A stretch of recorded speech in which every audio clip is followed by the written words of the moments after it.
Bonjour à tous et à toutes, bienvenue à mon premier cours de bricolage. Donc aujourd'hui je vais vous montrer déjà si vous voulez mettre un tableau ou percer un trou pour pouvoir mettre une cheville, après par la suite accrocher quelque chose au mur ou simplement percer du bois parce que vous avez des choses à bricoler. Je vais vous montrer déjà la différence entre les forêts, quelle forêt choisir et pourquoi celui-ci, pourquoi pas l'autre. Donc ça va être, comme je vous le disais déjà dans ma vidéo de présentation, je vais commencer par des choses simples et mon but c'est qu'à la fin vous arriviez à fabriquer par exemple vos meubles ou des accessoires vous-même. Et bien c'est parti, on va commencer. Donc si vous voulez bien me suivre, on va commencer par ça déjà. Donc voici, nous voici donc devant ce qu'on va appeler des mèches ou des forêts, ou oui même des mèches plates. Donc je vais vous expliquer déjà comment différencier ces trois sortes de forêts qu'il peut y avoir et vous montrer comment l'utiliser tout simplement en fait. Donc on va commencer par le forêt béton. Donc là ça va être tout ce qui va être mur en briques, en parpaing. Donc comme vous pouvez le voir au niveau de sa tête, au niveau de la tête donc supérieure, vous avez la forme hélicoïdale comme ceci. Et là vous avez une partie qui va être plus large. Vous voyez? Plus large que le reste. Donc ça c'est le forêt à béton.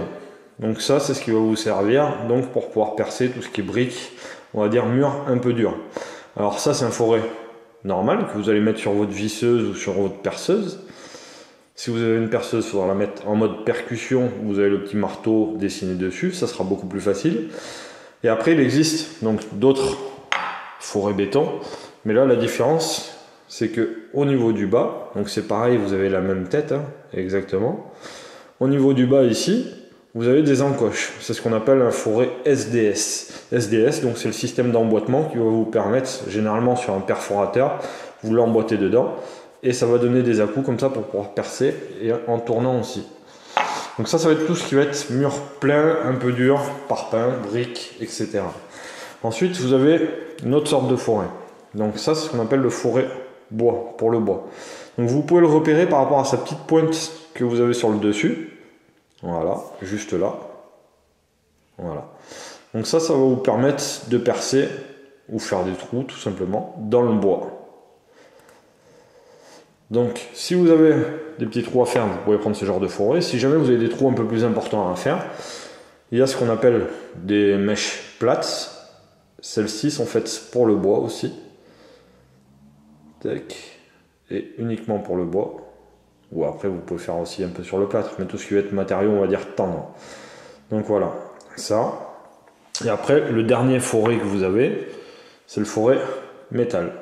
Donc pareil, forme hélicoïdale, et vous voyez bien que si on regarde sur la longueur, en fait, il a la même proportion. Par rapport au four à béton, sa tête du four à béton, elle va être plus large. Donc ça va être pour tout ce qui est métal. Et après, vous pouvez vous en servir aussi, par exemple, sur du placo, du BA13 ou des choses comme ça.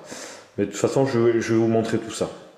Donc voilà, déjà pour différencier ces trois forêts, parce que ça c'est important quand vous allez commencer à travailler, si vous voulez mettre par exemple un cadre mur, ce que je disais tout à l'heure, il vaut mieux prendre le bon forêt pour pouvoir percer et peut-être pas faire de bêtises comme ça. Donc forêt à béton, tête un peu plus large, voilà. Comme ceci. Forêt à bois, vous avez un petit picot sur le dessus. Voilà. Et forêt métal, il a une forme hélicoïdale tout le long. Il fait le même diamètre. Et au bout, il n'y a pas de pic. Et voilà. Donc ça, c'est pour le métal.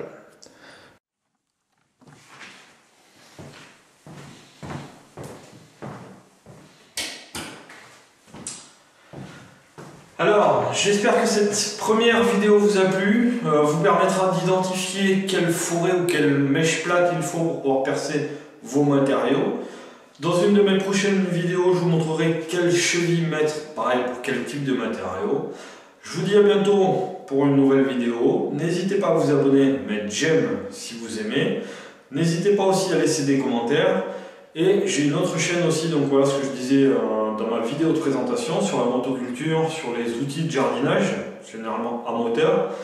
Et je fais un peu de mécanique aussi dessus. Donc n'hésitez pas à me rejoindre dessus aussi, ça s'appelle Joël Hardy, H-R-D-Y, et vous voyez, j'ai toujours le même logo sur mes deux chaînes.